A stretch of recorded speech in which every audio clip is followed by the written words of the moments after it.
Assalamualaikum warahmatullahi wabarakatuh. Innal hamdalillah nahmaduhu wa nasta'inuhu wa nastaghfiruh wa na'udzu billahi min shururi anfusina wa sayyi'ati a'malina. May yahdihillahu fala mudilla lahu wa may yudlil fala hadiya lahu. Asyhadu an la ilaha illallah wa asyhadu anna Muhammadan abduhu wa rasuluh. Allahumma shalli ala sayyidina Muhammad wa ala ali sayyidina Muhammad. Yang kami hormati Bapak Al-Ustaz Dr. Haji Nur Hidayat Maki. Yang kami hormati Bapak Imam Khatib dari Masjid Al-Barokah. Yang kami hormati Bapak Ketua DKM Masjid Al-Barokah beserta pengurus. Yang kami hormati Bapak-bapak, ibu-ibu jemaah sholat subuh yang dirahmati Allah. Puji dan syukur dan tidak kita panjatkan kepada Allah Subhanahu wa taala karena berkat rahmat dan kejualan pada hari ini kita masih diberikan nikmat Islam, nikmat iman serta nikmat kesehatan sehingga kita dapat hadir di masjid kita ini untuk melaksanakan sholat subuh berjamaah dan mendengarkan kajian subuh pada hari ini. Salawat dan salam terjadi pada junjungan kita Nabi Muhammad Sallallahu Alaihi Wasallam. Marilah Bapak Ibu kita buka kajian pada subuh kita ini dengan sama-sama baca basmalah. Bismillahirrahmanirrahim. Pada Ustaz kami persilakan. Terima kasih. Bismillahirrahmanirrahim. Assalamualaikum warahmatullahi wabarakatuh.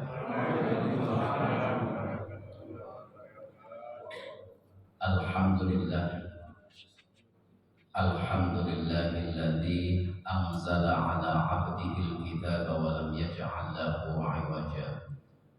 Asyhadu an la ilaha illallah wahdahu la syarika lah wa asyhadu anna Muhammadan 'abduhu wa rasuluh. Allahumma shalli wa sallim wa barik ala sayyidina Muhammad wa ala alihi wa sahbihi ajma'in, amma ba'd.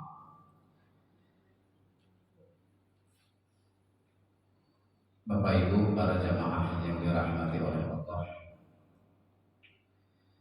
yang kami hormati Ketua Pengurus Masjid, Bapak Sekretaris Bendahara dan seluruh jajaran pengurusnya, wabil khusus Bapak Imam. Mudah-mudahan semuanya dalam keadaan sehat walafiat. Amin ya rabbal alamin. Yang saya hormati Bapak Ibu para jamaah yang insyaallah semuanya dirahmati oleh Allah Subhanahu wa taala. Amin ya rabbal alamin. Pertama-tama marilah senantiasa kita memanjatkan puji serta syukur kehadirat Allah yang mana pada saat ini kita masih diberikan nikmat-nikmatnya, khususnya nikmat iman dan nikmat Islam, sehingga dengan nikmat tersebut kita dengan saudara-saudara kita yang lain diikat dengan satu tali la ilaha illallah Muhammadur Rasulullah. Dan orang yang mengikrarkan kalimat tersebut dengan orang lain yang juga mengikrarkan kalimat yang sama, maka mereka itu adalah bersaudara. Innamal mu'minuna ikhwah. Sesungguhnya orang-orang mukmin itu bersaudara. Salawat beriring salam semoga senantiasa tercurah kepada Nabiullah, Nabi Agung, pimpinan kita, Nabi besar Muhammad sallallahu alaihi wasallam. Allahumma shalli alaihi, kepada para sahabatnya, kepada zuriat-zuriatnya. Mudah-mudahan dengan bacaan-bacaan sholawat yang selalu kita lantunkan, kita nanti termasuk orang-orang yang akan mendapat syafaatnya. Amin ya rabbal alamin. Bapak Ibu para jamaah yang dimuliakan Allah, pada pertemuan yang lalu kita sudah membahas mengenai sholat jauh dan sholat qasar. Pada hari ini kita akan mengkaji masih juga berkaitan dengan puasa di sini, yakni qadha Ramadan wal fidyatu wal kafaratu. Qadha puasa Ramadan, fidyah dan kafarat.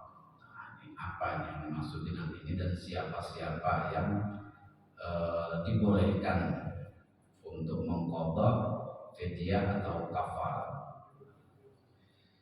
Berkaitan dengan puasa ini, Bapak Ibu, ini karena sudah termasuk Asyrul Awakhir. Ini sudah memasuki hari yang ke-23. 23 Ramadan. Jadi enggak lama lagi. Teringat kemarin pas pertama-tama itu baru hari ke-4 apa ke-3 hari kedua kalau nggak salah. Ini nggak terasa sudah hari ke-23. Mungkin di antara kita ada juga yang terpaksa kemarin tidak berpuasa, ataukah sakit, ataukah bepergian dan lain sebagainya. Nah, ini kita akan mengkaji tentang qadha Ramadan wal fidyatu wal kafarat. Siapa-siapa yang berkaitan dengan qadha bulan Ramadan tadi dan membayar fidyah dan kafarat. Yang pertama adalah al-musafiru wal marid, orang musafir dan orang yang sakit. Man fatahu syai'un min Ramadan, barang siapa yang tidak berpuasa pada bulan Ramadan, dia tidak berpuasa Ramadan maksudnya karena lisafarin au maradin, baik itu karena ia sedang musafir atau dalam keadaan sakit. Sekarang sedang musim DBD. Kemarin ada tetangga saya itu masuk rumah sakit gara-gara DBD, sehingga harus tidak berpuasa beberapa hari kemarin itu. Orang yang seperti itu musafir dan dalam keadaan sakit, kalau dia nggak berpuasa, wajib alaihi qada'uhu qabla hululi syahri Ramadan min al-'amil ladzi yalihi. Maka wajib bagi dirinya untuk mengqadha puasa Ramadan tadi qabla hululi syahri Ramadan, sebelum datangnya Ramadan berikutnya. Jadi ketika Bapak Ibu berhalangan berpuasa karena sakit atau karena musafir, maka membayarnya itu tidak boleh ditunda-tunda sampai Ramadan yang selanjutnya dan selanjutnya. Kalau misalnya kita ini berhalangan, misalnya sakit, kemudian tidak berpuasa, maka setelah Ramadan berakhir, ya kita menggantinya sebelum datang Ramadan berikutnya, begitu maksudnya begitu. Kalau ditunda-tunda sampai tahun depannya lagi, itu lain lagi nanti. Fa in lam yaqdi tasahulan hatta dakhala Ramadan mu'akhir usima. Kalau tidak diqadha, jadi kalau puasa itu enggak diqadha tasahulan karena memudah-mudahkan, nanti aja lah puasa kan gampang, itu cuma 2 hari, memudah-mudahkan, kelapa ya. Hatta dakhala Ramadan akhir usima, sehingga datang kembali Ramadan berikutnya, maka orang tersebut berdosa, usima. Wala zuma ma'ahu al-qadha, wala zuma ma'al qadha fidyatun. Dan selain mengqadha, kalau orang yang menunda-nunda sampai tahun-tahun berikutnya, selain mengqadha wajib membayar fidyah. Jadi harus membayar fidyah. Ada 2 tadinya. Yang pertama qadha, yang kedua membayar fidyah kalau sampai tertunda tahun depannya. Wahia ayut'ima an kulli yaumin muddan. Fidyah itu adalah memberi makan setiap hari kepada orang miskin itu sebanyak 1 mud. Nah, 1 mud itu berapa? Ada 1 mud, ada 1 sok. Nah, kalau nggak salah pernah saya jelaskan, kalau 1 mud itu cakupan tangan orang dewasa. Jadi berisi makanan pokok. Kalau kita makanan pokoknya kan beras. Maka kemudian kalau dikalkulasikan, para ulama mengatakan sekitar 675 gram. Ada yang mengatakan sekitar 750 gram. Jadi nggak sampai 1 kilo. Nah, itu kalau 1 mud. Ada juga pendapat lain mengatakan 2 mud jumlahnya. 2 mud berarti 2 kali cakupan tangan gitu. Cuman kalau Imam Syafi'i mengatakan itu 1 mud. Min ghalibi fautil baladi, makanan pokok yang biasa dikonsumsi di satu daerah tersebut. Jadi kalau kita biasanya beras ya beras. Kalau di Arab mungkin kurma, maka kurma itulah yang di ini. Ya tasaddaqu bihi 'alal fuqara'i. Nah, yang namanya fidyah tadi itu diberikan kepada orang-orang fakir. Nah, ini bedanya dengan zakat. Kalau zakat pada amil bisa, kepada mu'allaf bisa. Nah, kalau yang namanya fidyah itu hanya kepada orang-orang miskin. Alal fuqara. Wa yatakarrara bi taqarruris sinin. Dan itu berulang-ulang, kalau belum dibayar juga ya selain fidyah, selain qadha juga harus fidyah. Begitu juga tahun berikutnya. Dibayarnya 10 tahun lagi ya kan tambah lagi. Amma in istamarra uzruhu.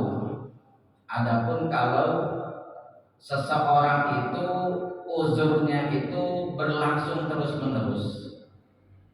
Ka'an istamarra maraduhu hatta dakhala alaihi ramadhana akhar fala yajibu alaihi illa al-qadha. Kalau orang yang berhalangannya terus-menerus seperti orang yang sakit tapi kok lama gitu. Sakitnya itu nggak sembuh-sembuh sampai bertahun-tahun, maka fala yajibu alaihi illal qadha. Yang wajib baginya itu hanyalah mengqadha. Jadi nggak perlu membayar fidyah meskipun tahun berikutnya belum sembuh, tahun berikutnya belum sembuh. Karena ada itu beberapa orang tertentu yang memang sakit dan enggak sembuh-sembuh. Di Arab itu ada salah seorang pangeran Arab itu yang koma sudah 18 tahun kalau nggak salah. 18 tahun enggak sembuh-sembuh. Hanya tergantung dari alat. Kalau alatnya itu dicabut, ya sudah meninggal. Tapi kalau nggak dicabut, masih hidup tapi ya sudah nggak bisa bergerak lagi. Ya karena orang kaya di sana, jadi namanya pangeran itu, kekayaannya itu nggak terhitung. Mungkin yang di Indonesia kemarin yang apa? Yang 271 triliun itu, itu bisa kalah itu. Pangeran Arab tuh sangat kaya sekali. Per hari berapa itu kalau alatnya itu nggak tahu lah itu berapa ratus juta itu setiap hari gitu. Mampu dia untuk bayar itu terus. Kalau kita boro-boro paling sehari, nggak sampai sehari berapa jam udah harus dicopot karena nggak mampu bayar. Nah, kalau orang yang sudah bertahun-tahun seperti itu sakitnya nggak sembuh-sembuh, maka nggak perlu dia mau membayar fidyah, cuman kodok saja. Kalau sudah 5 tahun kemudian sembuh ternyata, maka dia cukup mengkodok. Wala fidyatan bihadz takhir, nggak perlu bayar fidyah. Fa in mata qabla tamakkuni minal qada'i fala isma alaihi. Kalau orang yang sakit tadi itu meninggal sebelum memungkinkan ia mengqadha puasanya. Jadi misalnya sudah sakit, sudah 2 bulan, 3 bulan, kok belum sembuh-sembuh mau mengqadha itu belum bisa gitu. Belum memungkinkan karena sakit tadi itu, maka dia nggak berdosa meskipun kemudian tetap harus membayar fidyah. Wa man mata ba'da tamakkuni minal qada'i, dan adapun orang yang meninggal dan sebelum ia meninggal sebenarnya itu sudah memungkinkan untuk puasa, tapi kok nggak dilakukan, minal qada'i soma anhu waliyuhu, maka walinya lah, maksudnya ahli warisnya lah yang kemudian harus menggantikan ia berpuasa. Nadaban al-ayyam al-baqiyat min zimmati, sebagai pengganti dari hari-hari yang ia tidak puasa. Kalau ternyata tidak puasanya 10 hari, maka keluarganya yang kemudian mempuasakan sebanyak 10 hari. Nah, itu kalau dia sebenarnya tadinya udah memungkinkan, tapi nanti dulu lah, tiba-tiba meninggal, sakit lagi meninggal. Nah, itu maka keluarganya yang harus berpuasa menggantikannya. Wal maksudu bil wali huna, yang dimaksud dengan wali di sini adalah qaribun min aqaribihi, kerabatnya, ya keluarganya.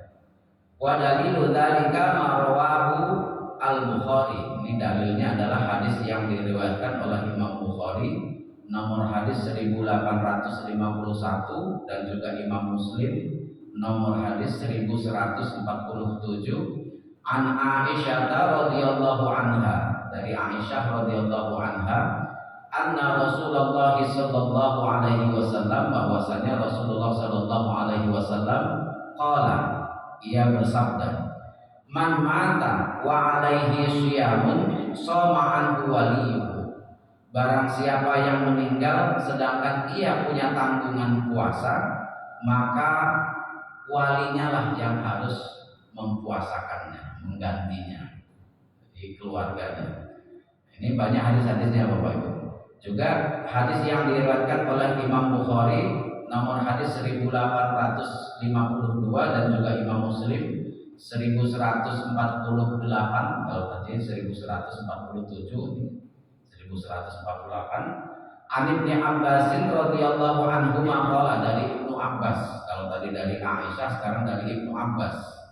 Qala, ia berkata, jaa rajulun ila Nabi sallallahu alaihi wasallam, datang kepada Nabi seseorang. Faqala, kemudian ia berkata, ya Rasulullah, ya Rasulullah, inna ummi matat wa alaiha shaumu syahrin, ibu saya telah meninggal sedangkan ia punya tanggungan puasa Ramadan. Apa aqdihi, apakah saya harus mengqadanya? Kata orang tersebut. Qala na'am, iya. Fadainullahi ahaqqu ayyuqda, maka utang kepada Allah itu lebih berhak untuk ditunaikan. Jadi hadis ini bukan cuma satu jalur Bapak Ibu, ada beberapa jalur. Jadi kalau dalam istilah mustalahul hadis, ilmu hadis itu, kalau misalnya ada 2 jalur saja, yang satu lemah, yang satu kuat, maka yang lemah ini bisa menjadi kuat li ghairihi. Kalau yang satu misalnya dhaif, yang satu hasan, maka yang dhaif ini menjadi hasan li ghairihi, jadi hasan. Kalau yang satu hasan, yang satu sahih, maka yang hasan ini bisa menjadi sahih li ghairihi. Kalau satu saja dan itu sahih, berarti sahih li dzatihi. Nah, ini ada berbagai hadis ini. Nah, biasanya kalau sudah banyak riwayat ini nggak ada perdebatan lagi, biasanya seperti itu. Kemudian hadza wa yasifu shaumul ajnabi wa yasifu shaumul ajnabi anhu idza ista'zana bidzalika ahada aqaribihi. Yang seperti ini, puasa yang harus diganti tadi itu boleh dilakukan oleh orang lain dengan syarat ia harus meminta izin terlebih dahulu kepada keluarganya. Jadi misalnya yang meninggal itu dulu mantannya, misalnya terus dia merasa pasti nggak ada yang ini, yang mempuasakan misalnya, atau dulu dia pernah ini berjasa sama saya, waktu saya sudah bangkrut-bangkrutnya dia masih modal, dengan modal itu saya sukses. Ketika dia meninggal, saya nggak yakin kalau keluarganya ini mempuasakan dia, soalnya nggak pada ngerti agama. Saya mau menggantikan puasa yang ditinggalkan itulah. Itu boleh, tapi dengan syarat harus ngomong dulu, izin dulu sama keluarganya. Jadi kalau dia izin dulu, ngomong dulu boleh. Fa in shoma bi ghairi iznin, kalau ia berpuasa untuk menggantikan yang sakit dan meninggal tadi itu puasanya tanpa izin, wala wasiyata minal mayyit, dan juga enggak ada wasiat dari orang yang meninggal sebelumnya itu, lam yasihha badalan anhu, maka enggak sah hukumnya menggantikan puasa si mayit tadi yang tertinggal. Nah, jadi kalau orang lain itu harus izin dulu. Kemudian fa illam yasum anhu ahadun, kalau enggak ada satu orang pun yang menggantikan puasanya tadi itu, ut'ima anhu likul yaumin muddun, maka pengganti puasa tadi itu diganti dengan membayar fidyah setiap hari itu 1 mud. Jadi misalnya seorang bapak meninggal, anak-anak dia meninggalkan puasa Ramadan 10 hari, misalnya seperti itu, 10 hari dia sakit kemudian meninggal, anak-anaknya nggak mau gantikan dia berpuasa. Jangan gantikan, saya aja capek, saya aja kemarin masih ada yang bolong misalnya kan, saya kayaknya nggak sanggup deh, nggak biasa puasa, misalnya seperti itu. Maka kalau nggak ada yang mau menggantikan, maka harus dibayar fidyah. Wa yukhraju hadza min at-tirkati wujuban kaduyun, dan ini fidyah tadi diambil dari harta peninggalan, dari warisannya, itu dibayar seperti utang piutang. Nah, jadi kan kalau orang meninggal itu ketika mau dikuburkan atau itu kan diumumkan bagi bapak ibu yang merasa punya utang piutang, kami sebagai ahli waris dengan ini mengambil alih, kan seperti itu. Nah, ini puasa juga seperti itu.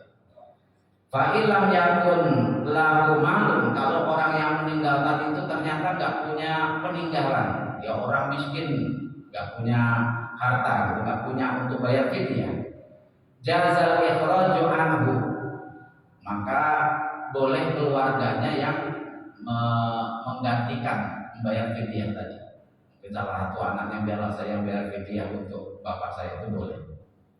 Nah, ini kalau orang yang meninggal, kesakit, meninggal, kemudian masih ada utang Ramadan.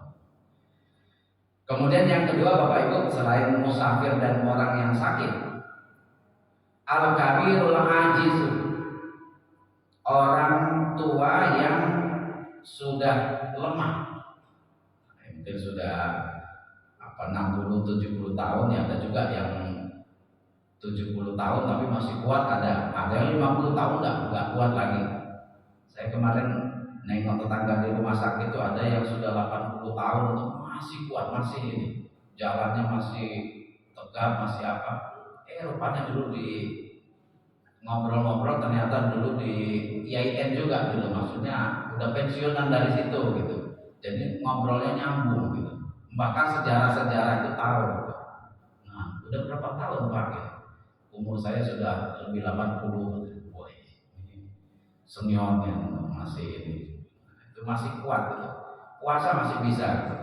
Tapi ada juga yang baru 50 berapa, 60 sudah nggak ini lagi gitu. Ada juga yang tergantung fisik seseorang. Kalau orang tua yang ajis, yang lemah gitu, yang fisiknya nggak mampu lagi, kemudian wal maridul ladzi la yurja barruhu, atau orang sakit yang tidak bisa diharap kesembuhannya, ya seperti yang pangeran Arab tadi. Nah, idza yattara syaikhul musinnu ilal fitri, kalau seseorang yang sudah lanjut usia terpaksa tidak berpuasa, wajib alaihi ayyatasaddaqa an kulli yaumin bimuddin, maka ia wajib bersedekah setiap hari itu 1 mud. Jadi membayar fidyah lah gitu istilahnya. Min ghalibi faudil baladi, dengan makanan pokok yang ada di daerah tersebut. Nah, ini kalau orang tua atau orang tua yang sudah yang nggak mampu berpuasa atau orang yang sakit sudah bertahun-tahun nggak bisa diharapkan kesembuhannya. Hadza wa mimma yajibu ayyu'lama annal marid alladzi la yurja barquhu hukmuhu hukmul musin alladzi la yaqdiru 'ala shaumi. Nah, begitu juga orang yang sakit yang enggak diharapkan lagi kesembuhannya, yang secara ini kayaknya masih lama kesembuhan, menurut dokter ini belum jelas kapan sembuhnya, itu hanya tergantung dengan alat tadi. Dan dia enggak mampu untuk berpuasa, maka hukumnya sama dengan orang yang tua tadi itu. Wa yatasaddaqu an kulli yaumin bimuddin, maka ia membayar fidyah setiap hari 1 mud. Ini kemudian yang ketiga Bapak Ibu, al-hamilu wal murdi'u, orang yang hamil dan orang yang menyusui. Nah, ini ada 2 macam ini. Bagaimana ininya? Idza afdaratil hamilu, apabila seseorang yang hamil itu tidak berpuasa, awil murdi'u atau orang yang menyusui. Ini ada 2 kemungkinan. Yang pertama, fa'id afdarat khaufan min husuli dhararin bisawmi ala nafsiha wajib 'alaiha al-qada'u faqat.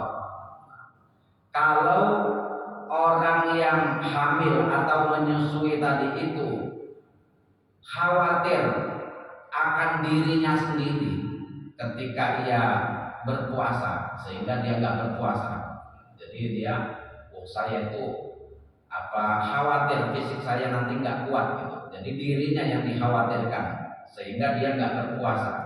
Kalau orang seperti ini maka wajib alaihi al-qada'u faqat, wajib mengqadha puasanya ketika nanti sudah mampu. Jadi cuma mengqadha kalau seperti ini.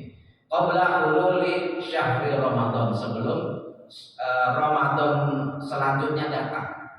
Jadi masih di tahun itulah gitu. Ini hadis yang diriwayatkan oleh Imam Tirmizi nomor hadis 715 dan Imam Abu Dawud nomor hadis 2408 wa ghairuhuma an Anas al-Ka'bi radhiyallahu anhu an Rasulillah sallallahu alaihi wasallam qala inna Allah ta'ala wada'a 'alal musafiri as-shauma wa syatra as-salati wa 'anil hamili awil murdi'i as-shauma. Sesungguhnya Allah Subhanahu wa taala memberi keringanan anil musafir, kepada orang yang bermusafir itu as-shauma, hanya untuk puasa. Jadi orang yang musafir itu diberi keringanan untuk tidak berpuasa dan menggantinya di hari yang lain. Tapi kalau sholat tetap sholat, paling sekedar jamak dan qashar gitu. Wasat sholati, kemudian wasat sholati wa anil hamil, dan bagi orang yang hamil awil murdi atau orang yang menyusui itu as-shauma, diberi keringanan puasa.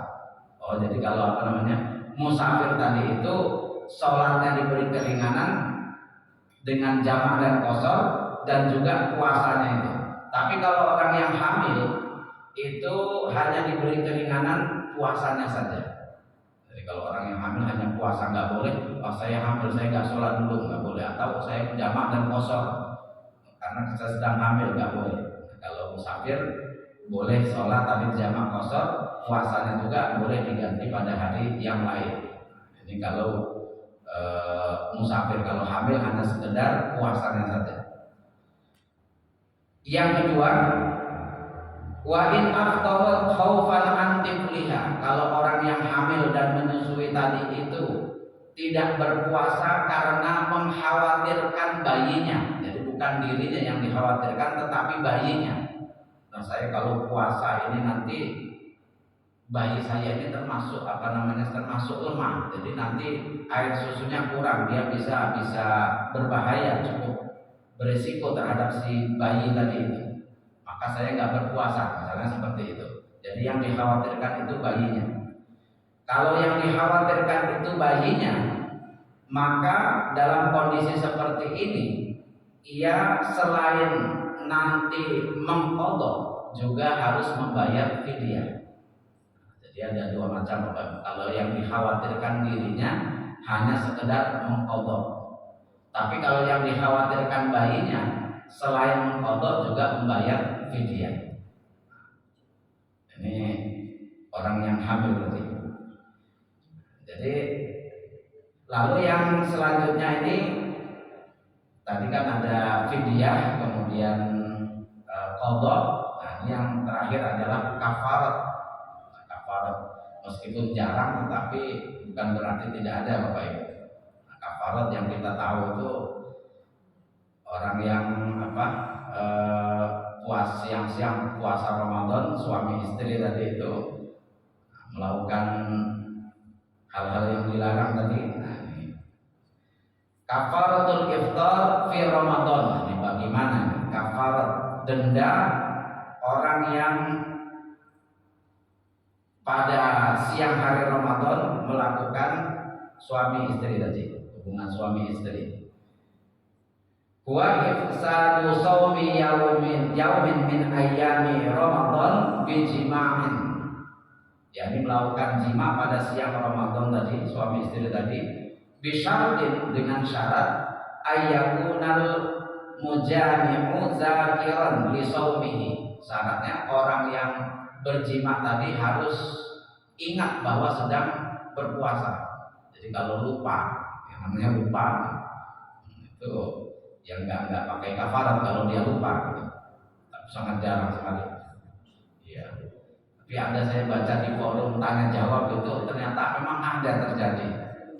Pengantin baru yang sedang mengadakan perjalanan di tengah jalan dia nggak tahan lagi, akhirnya entah bagaimana itu. Kemudian selain dia ingat syarat-syaratnya tadi untuk bayar kafarat itu, aliman bil hurmati, juga tahu bahwa itu diharamkan dan harus bayar kafarat. Jadi kalau nggak tahu, kayak itu kan nggak ngerti kalau bahwa itu diharamkan, dikirain dia kalau puasa itu cuman menahan makan dan minum doang misalnya. Tapi sangat jarang gitu.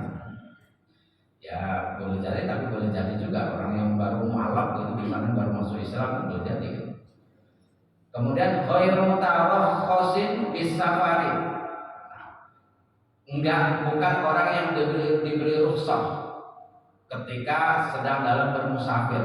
Jadi misalnya orang musafir kemudian dia nggak berpuasa, di tengah jalan nginap di hotel misalnya kan, siang-siang berjima, maka itu nggak termasuk kafarat.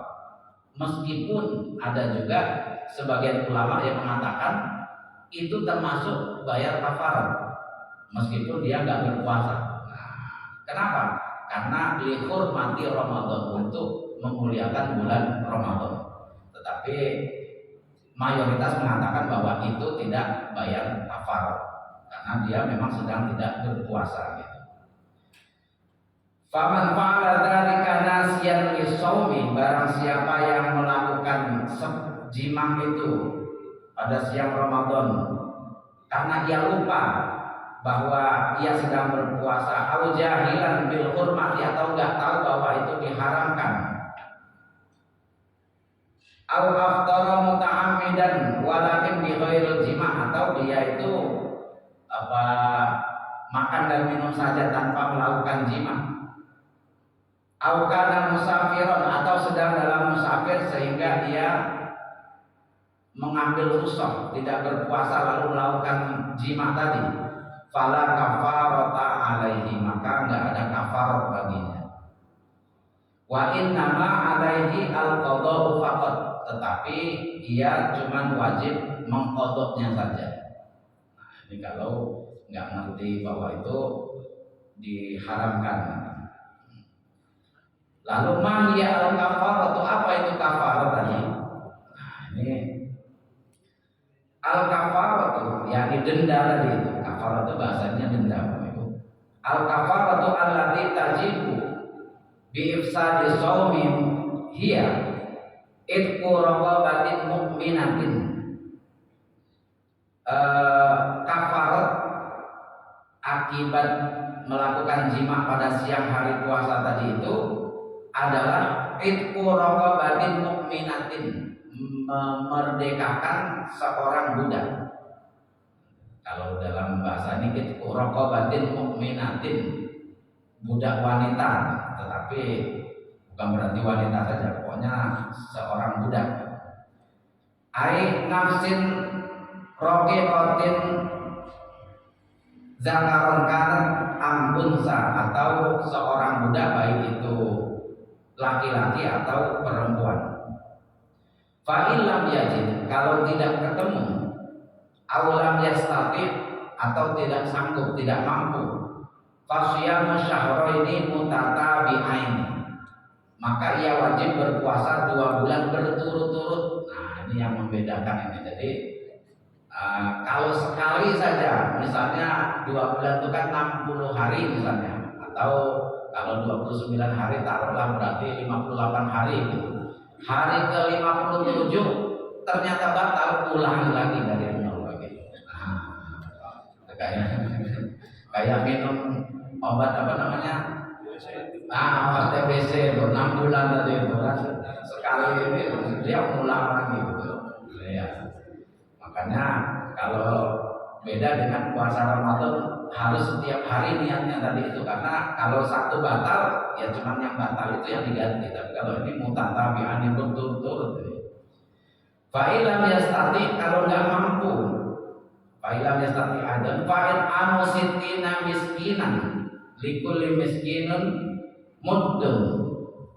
Jadi kalau nggak mampu maka memberi makan 60 orang miskin. Setiap satu orang miskin itu adalah 1 mud. Ya tadi 1 mud tadi itu. Satu cakupan ini. Jadi ini jadi memerdekakan budak, puasa 2 bulan berturut-turut, atau memberi makan 60 orang miskin.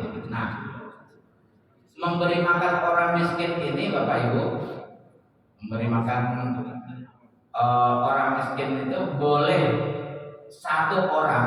Jadi kalau 2 bulan berarti katakanlah 60 hari berarti ya. 60 hari berarti sehari 1 paket, berarti 60 paket. Boleh kita kasih 1 orang, misalnya tetangga saya itu yang miskin itu ada 1 orang, saya kasih dia aja lah tiap hari. Itu boleh, atau sekali kasih. Itu boleh juga. Boleh juga kasih misalnya di tempat saya itu ada 2 orang yang miskin. Jadi saya bagi aja yang sebelah sini 30, sebelah sini 30, boleh. Atau bagi 4, ada 4 orang miskin 15 boleh. Atau satu-satu, jadi tempat lain nyari orang miskin yang lain sehari ini boleh. Yang nggak boleh itu, yang nggak boleh kalau 1 mud tadi dibagi 2, jadi setengah mud itu nggak boleh. Nah, kalau seperti itu nggak boleh. Saya bagi 2 aja lah, jadi cuma 1 segini doang, itu kan sangat sedikit, itu yang nggak boleh seperti itu. Nah, terus ada juga para ulama mengatakan, kayak Imam Malik itu mengatakan bahwa bagi orang yang kaya raya, orang yang tajir, ya katakanlah siapa yang 271 triliun itu namanya siapa ya? Muiz. Nah, saya ingatnya tuh Sandra Dewinya doang. Suaminya Sandra Dewi gitu. Muiz itu ya. Karena sering di TV Bapak Ibu. Jadi bukan karena sering di TV kan Sandra Dewi jadi ingat terus gitu. Maksudnya gitu. Nah, itu kalau orang kaya seperti itu kan mudah untuk ngasih makan atau membebaskan seorang budak gitu ya. Nah, kalau sekarang mungkin untuk budak ini sudah sangat jarang ya. Jadi seorang penguasa atau seorang yang tajir tadi itu, kalau hanya memerdekakan budak kan gampang. Maka Imam Malik mengatakan kalau orang seperti itu maka opsi pertama itu adalah puasa 2 bulan berturut-turut. Nah, jadi karena untuk menimbulkan efek jerah. Nah, kalau cuma ngasih makan 60 orang miskin kan gampang bagi dia karena dia duitnya banyak kan gitu. Nah, makanya opsi pertama itu memerdekakan budak itu kan gampang gitu. Makanya yang pertama ini tergantung kondisi orang yang membayar kafarat tadi itu. Kalau orang yang kaya ya maka yang diperintahkan itu puasa 2 bulan berturut-turut terlebih dahulu gitu. Rasain masih itu 2 bulan berturut-turut ini. Tapi kalau ini kemarin waktu ada misi di masjid mana ada pertanyaan, gimana Ustaz kalau misalnya siang hari puasa tapi bukan puasa Ramadan, puasa sunnah biasa itu gimana? Apa bayar kafarat juga? Begitu puasa Senin Kamis misalnya, tiba-tiba nggak tahan siang harinya suami datang lantas berzina. Kalau puasa biasa, puasa sunnah biasa, maka itu nggak membayar kafarat, nggak masalah. Jadi saya batal aja nggak apa-apa. Wa dalilu dzalika ma rawahu al-Bukhari. Adapun dalilnya jam 6:06. Pikir lagi tinggal dulu. Dalilnya adalah hadis yang diriwayatkan oleh Imam Bukhari, hadis nomor 1834 dan Imam Muslim nomor hadis 1111. Wa khairuhuma an Abi Hurairah radhiyallahu anhu qala. Dari Abi Hurairah radhiyallahu anhu ia berkata, bainama nahnu julusun 'inda Nabi sallallahu alaihi wasallam id ja'ahu rajulun. Ketika kami sedang duduk-duduk bersama Nabi, tiba-tiba datang seorang laki-laki. Faqala, kemudian dia berkata, ya Rasulullah, halaktu, ya Rasulullah, celaka saya ini. Qala, Nabi kemudian bertanya sama dia, mana kalau kenapa? Ada apa? Qala, waqaftu ala imraati wa ana shaimun. Saya itu pas sedang berpuasa Ramadan, tiba-tiba saya itu dengan berjima dengan istri saya. Wa fi riwayatin ana shaimun fi Ramadan pada bulan Ramadan dalam satu riwayat. Faqala Rasulullah sallallahu alaihi wasallam, maka Rasulullah sallallahu alaihi wasallam bersabda, hal tajidu raqabatan tu'tiquha. Apakah kamu bisa memerdekakan seorang budak? Qala, dia berkata, la, dia nggak bisa ya Rasul, saya nggak mampu. Qala, fahal tastati antasuma syahraini mutatabi'aini. Apakah kamu mampu untuk berpuasa 2 bulan berturut-turut? Nabi bertanya seperti itu. Qala, ia menjawab, la, wah nggak bisa kayaknya ya Rasul, ini aja udah kebobolan. La, faqala fahal tajidu it'amu sittina miskinan. Apa mungkin, apa bisa kamu itu memberi makan 60 orang miskin? Qala, la, enggak ya Rasul, saya enggak mampu itu. Qala, kemudian Nabi kemudian Abu Hurairah tadi itu melanjutkan ceritanya.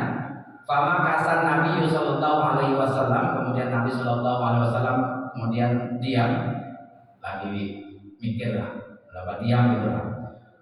Fa baina nahnu ala dzalika, ketika kami sedang diam seperti itu, atan Nabi sallallahu alaihi wasallam bi'arokin fihi tamarun. Tiba-tiba datang seseorang menghadap kepada Nabi, memberikan satu keranjang ya, satu keranjang ini tamar kurma. Kemudian ia berkata, aina sa'il, siapa tadi yang bertanya tadi itu?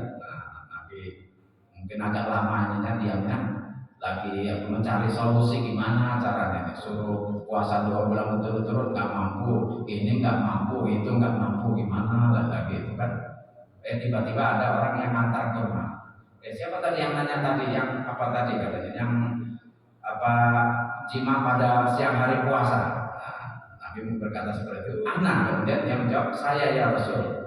Qala khudh hadza fatasaddaq bihi.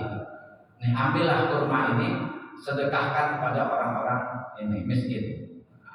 Orang tadi itu bilang, yang paling miskin itu saya ya Rasul. Sambil tertawa Nabi itu, fadhahikan Nabi sallallahu alaihi wasallam. Kemudian Nabi sambil tertawa itu, ya sudah, ini sedekahkan buat keluargamu. Nah, para ulama mengatakan, ada yang mengatakan ini membuktikan bahwa membayar fidyah itu orang yang kafarat tadi itu boleh diberikan kepada keluarganya, anak keluarganya tadi boleh, tetap keluarga dekat maksudnya. Tetapi mayoritas mengatakan enggak boleh, harus kepada orang lain. Jadi kalau orang tua kemudian membayar kafarat pada anak-anaknya, ya kan sama memberi kewajiban dia makan kan gitu. Makanya enggak boleh. Itu karena Nabi saja, pengecualian karena Nabi, maka boleh diberikan kepada anak-anak orang tersebut. Nah, jadi itu intinya. Jadi qala ulama, para ulama mengatakan wala yajuzu lil faqiril ladzi qadara 'alal it'am sarafa dzalika ta'am ila iyalihi. Enggak boleh seorang yang miskin tadi itu ketika harus bayar kafarat itu diberikan kepada keluarganya. Nah, kalaupun ada hadis tadi itu ada pengecualian. Nah, ini hada wa mimma yanbaghi ayyul lama annahu yajibu 'alal mujamini ma'al kafarati qada'ul yaumil ladzi aftarahu min Ramadan bil jima'. Inilah yang wajib diketahui bagi orang yang melakukan jima pada siang hari Ramadan, dan perlu diingat bahwa yang wajib untuk membayar kafarat itu, nah ini adalah orang yang menjima, Bapak Ibu.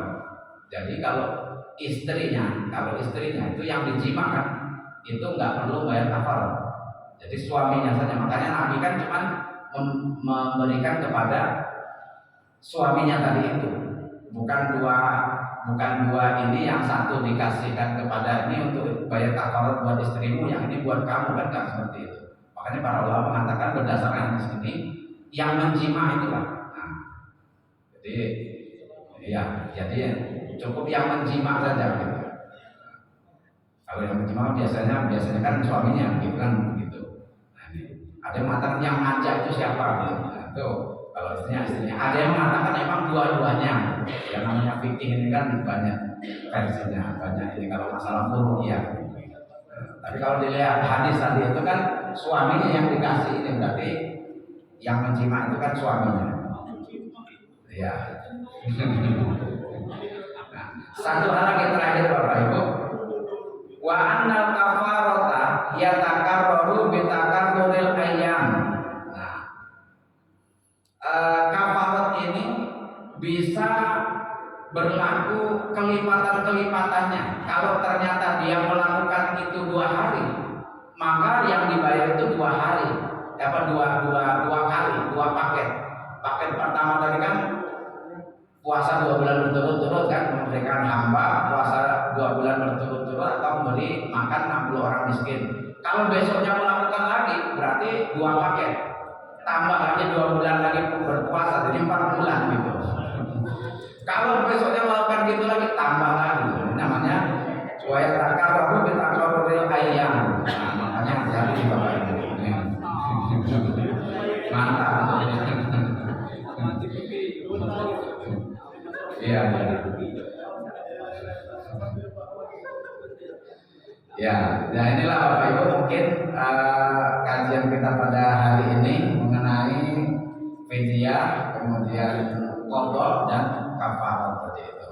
Nah, kami persilakan selanjutnya. Ya, Bapak Ibu, yang ada pertanyaan silakan dijelaskan. Benar.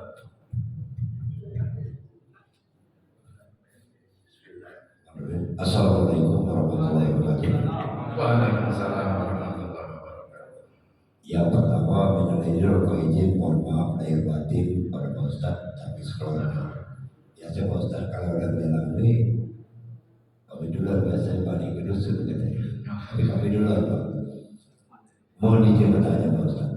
Yang pertama, tolong dijelaskan kategori orang miskin. Karena untuk di Kota Bengkulu ini susah kita membedakan kategori orang miskin sampai bapak dengan kategori orang miskin yang disampaikan oleh pemerintah kota. Nggak ketemu lagi kita orang miskin di Bengkulu Pak. Kita katakan miskin mobilnya sampai 4 di sebelah atau motor sampai 3 kredit. Nah itu untuk di Kota Bengkulu rata-rata kita mungkin tidak ketemu lagi itu yang itu. Yang kedua, untuk bayar media itu boleh kita membayar di luar daripada tempat kita tinggal. Umpamanya kita berada di Bengkulu, tapi kita mau bayar media memang di dusun kita lihat orang yang memang betul-betul miskin, kita bayarkan ke situ. Nah, 2 pertanyaan itu Pak Ustaz, mohon penjelasan. Terima kasih. Ya, terima kasih. Ini pertama kategori orang miskin. Ada yang disebut orang miskin dan ada orang fakir. Miskin itu adalah orang yang mempunyai pekerjaan, tetapi dari pekerjaannya itu nggak mencukupi untuk membiayai hidupnya dan keluarganya. Jadi misalnya dia punya anak 3. Kerjaannya misalnya kuli bangunan, dari hasil pekerjaannya itu sebenarnya nggak mencukupi itu maksudnya ya untuk bayar sekolah sering enggak, segala macam, makan juga enggak, karena uangnya pas-pasan akhirnya dia hanya membeli bukan makanan-makanan sehat gitu. Jadi ya paling tempe, tahu itu terus yang inilah. Nah, ini rumahnya juga rumah yang sekedar kadang masih bocor. Nah, inilah yang disebut dengan orang miskin. Jadi kalau pemerintah mungkin kategori miskin dalam arti penerima PKH bantuan itu pendidikan dan sebagainya, mungkin kadang-kadang berbeda gitu. Jadi kalau dalam kategori Islam miskin itu seperti itu. Kalau fakir lebih parah lagi, dia nggak punya pekerjaan gitu. Jadi paling kalau ada orang nyuruh ini baru dikerjain, kalau ada nyuruh ini tolong bersihkan itu mau gitu. Nah ini memang banyak Bapak, terutama mungkin di daerah pedesaan di luar kota gitu. Saya ingat pas puasa pertama itu ada orang datang, saya lagi mau berangkat ini ke kampus mau ngajar, ada orang naik motor bingung nyari-nyari, terus nyari kawannya, ternyata berhenti ini bertanya sama saya, Pak, rumah tahu nggak Pak rumah yang orang yang ini masak keramik katanya gitu. Enggak, siapa namanya gitu, Pak ini gitu katanya, di RT berapa, nah lupa saya katanya, tapi sekitar sini katanya. Saya ini sama kawan diajak, kawan tuh saya telepon nggak diangkat-angkat katanya gitu kan. Terus di gang berapa saya bilang gitu kan. Nah itu saya nggak tahu katanya. Gini aja, coba cari ini di putarin gang ini, siapa tahu di situ ada motor kawan tuh kan mungkin ingat gitu, atau ada rumah yang sedang rehab gitu. Nah, coba diputerin, ini ada 3 gang, coba diputar gitu. Oh iya Pak, makasih gitu. Terus habis itu dia mutar, terus saya ini sebelum dia berangkat itu, sebelum dia mutar itu, dia sempat ngomong, Pak, ada nggak Pak ini kerjaan ngecat rumah atau apa gitu. Nah, saya terus gitu kan. Oh ini saya bilang kalau ngecat kayak ini belum lama dicat, saya bilang gitu kan. Nah dicat lagi. Belum, saya juga buru-buru kan, habis itu mutar lagi dia kan. Ya udah dia Pak makasih. Habis saya teringat, ya Allah ini gimana mau puasa mau apa kan, mudah-mudahan ketemu lagi lah. Pas dia ini ketemu ternyata di jalan saya berangkat. Nah itu dia tag saya gitu kan, berhenti dia. Pas berhenti saya tanya, ketemu Pak orangnya? Enggak gitu. Jadi di telepon masih nggak nyambung, enggak. Ya sudah, saya ini aja saya kasih itu nih buat buka puasa nanti saya bilang. Jadi sampai seperti itu ya, nyari ininya gitu, orang-orang yang nggak punya. Nah kalau itulah mungkin yang dikatakan memang orang miskin beneran gitu. Saya juga pernah waktu tapi Ramadan yang COVID itu membagi zakat dari lazis dari NU itu kan, itu beberapa paket. Ada di tetangga di depan bandara masuk ke dalam itu, orangnya tinggal di numpang di rumah di tanah saudaranya gitu, dia buat gubuk, tapi gubuknya sangat dia tidak layak gitu. Waktu itu kemudian kami ngasih itu paket sedekah gitu itu. Ada berasnya, ada minyak dan sebagainya. Ternyata orang tuanya lagi nggak ada. Nah, yang ada itu anaknya SD sama ada yang SMP. Dengan jujur anak itu bilang, makasih kami udah 2 hari nggak ada beras katanya. Kalau anak kecil kan nggak mungkin dia bohong kan gitu. Nah, dan disitulah yang ini masih ada. Nah sekarang orangnya saya lihat sudah ada buka bengkel kecil gitu, bengkel kecil di daerah Betungan gitu. Nah, itu ada, itu yang kategori orang miskin itu ya seperti itu gitu. Nah terus boleh nggak kalau misalnya dikasihkan orang-orang yang ada di desa? Ya nggak apa-apa, karena emang nggak ada ini. Terutama mungkin memang kalau seperti itu keluarga, tetapi bukan keluarga yang kita tanggung. Kalau anak kan mau tanggung jawab kita gitu. Atau ponakan tapi dia di rumah kita yang kita nanggungnya, itu juga ya nggak boleh. Jadi orang yang bukan di tanggungan kita lah gitu ya, memang lebih ini kan zawil qurba, kepada kaum kerabat, ya kepada saudara-saudara kita. Tapi kalau misalnya ada 2 miskin yang sama kualitas miskinnya gitu, maka cari yang memang zawil qurba terlebih dahulu. Apakah keluarga kita, tetangga kita dan lain sebagainya. Kalau yang satu yang keluarga kita ya kayaknya kualitas miskinnya lebih miskin orang lain tadi, ya orang lain tadi itu yang ya. Terima kasih. Ya, ibu-ibu. Pas, nampaknya ini. Satu lagi ya. Assalamualaikum warahmatullahi wabarakatuh. Waalaikumsalam warahmatullahi wabarakatuh. Karena menarik tadi saya nanya, mohon maaf sebelumnya. Jadi bagi saya Ustaz, ini masalah kafarat ini baru ini dibahas secara detail, secara mendalam. Karena kadang orang agak suka juga membahas ini. Jadi ini saya pribadi lah. Ketika masih muda dewasa, nanti baru lah ya. Ilmunya belum ada waktu itu Ustaz. Satu, yang kedua mungkin hijrah dulu belum terlalu total ya. Jadi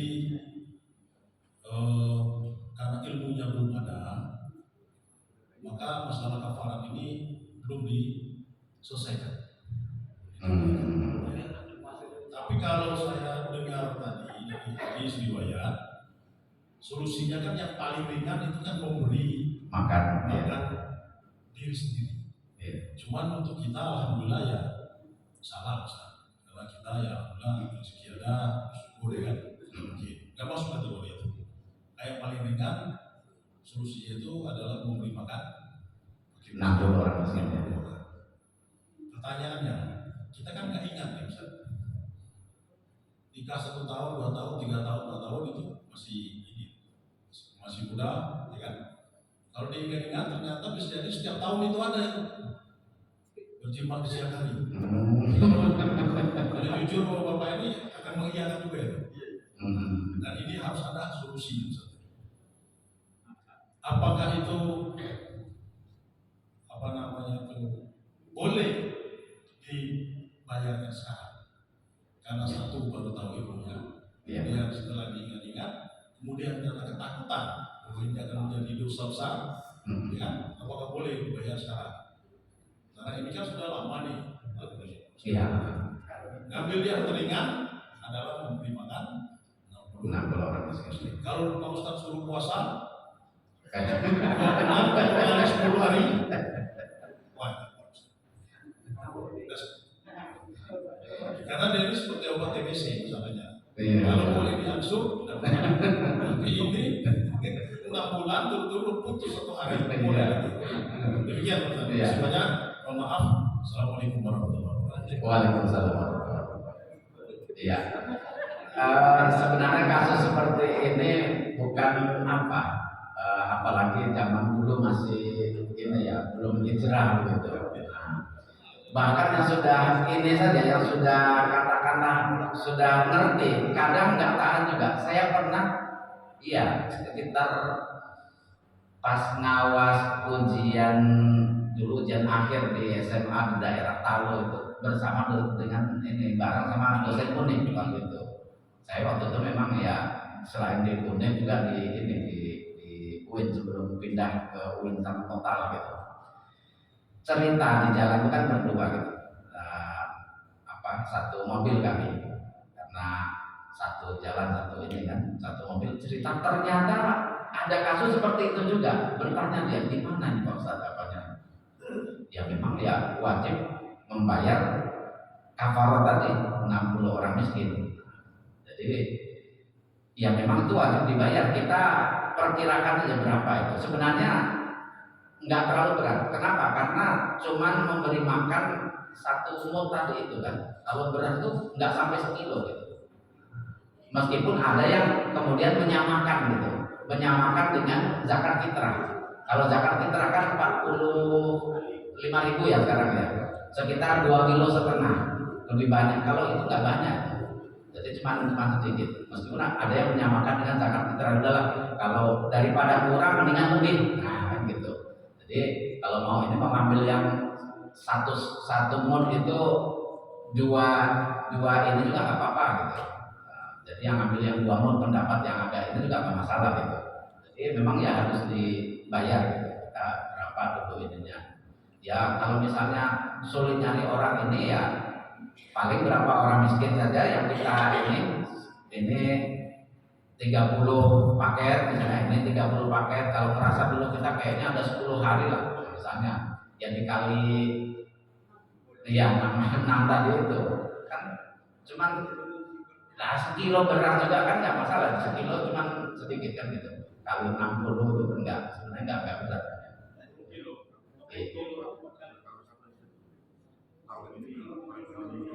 Oh, yang udah bertahun-tahun, nah ya minimal karena kita nggak tahu tadi ya. Sebenarnya kalau nggak tahu tadi kan memang kalau pendapat itu kan ya gitu. Ada yang mengatakan ya sudah di ini, tetapi ya nggak bisa harus dibayar kafaratnya gitu. Ya, bukan berarti 2 kali lipat karena sudah bertahun-tahun itu enggak gitu. Sebenarnya sama dengan sholat Bapak Ibu. Ada sebagian ulama yang mengatakan kalau kita dulu pernah meninggalkan sholat, misalnya 2 tahun kita nggak sholat, itu tetap wajib diqadha sholatnya.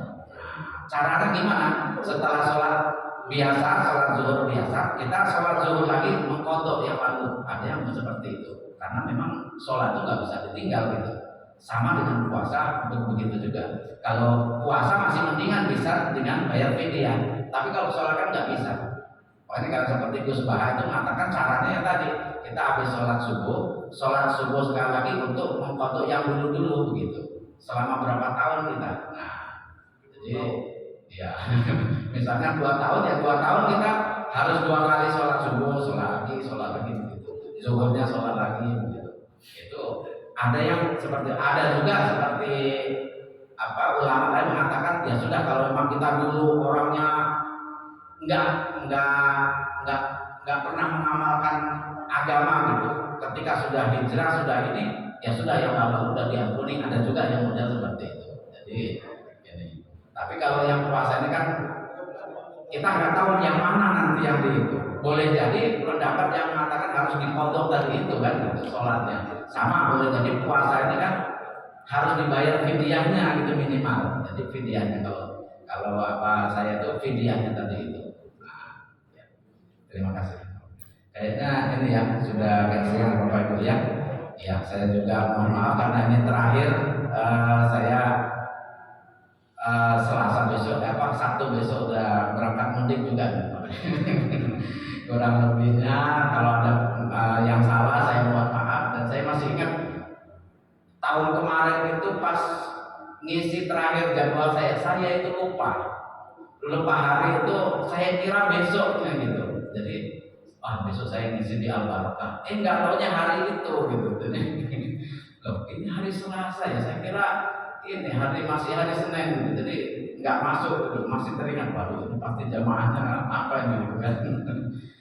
Mohon maaf ya, mungkin ada juga kata-kata yang kurang berkenan atau apa, kami mohon maaf. Dan saya doakan Bapak Ibu selalu dalam keadaan sehat walafiat, selalu istiqomah dalam beribadah, amin ya rabbal alamin. Begitu juga saya mohon ini pamitan nanti untuk hari rencana Sabtu pagi, biar masuk terakhir kan Jumat nanti di kampus. Ya mungkin ini saja. Wallahu muwaffiq ila aqwamit thoriq. Wassalamualaikum warahmatullahi wabarakatuh. Waalaikumsalam warahmatullahi wabarakatuh. Ibu-ibu, bapak, sebelum ditutup kami memberitahukan bahwa masjid kita ini membuka pembayaran zakat fitrah, zakat mal mulai hari ini pukul 8 pagi sampai jam habis asar jam 16.00.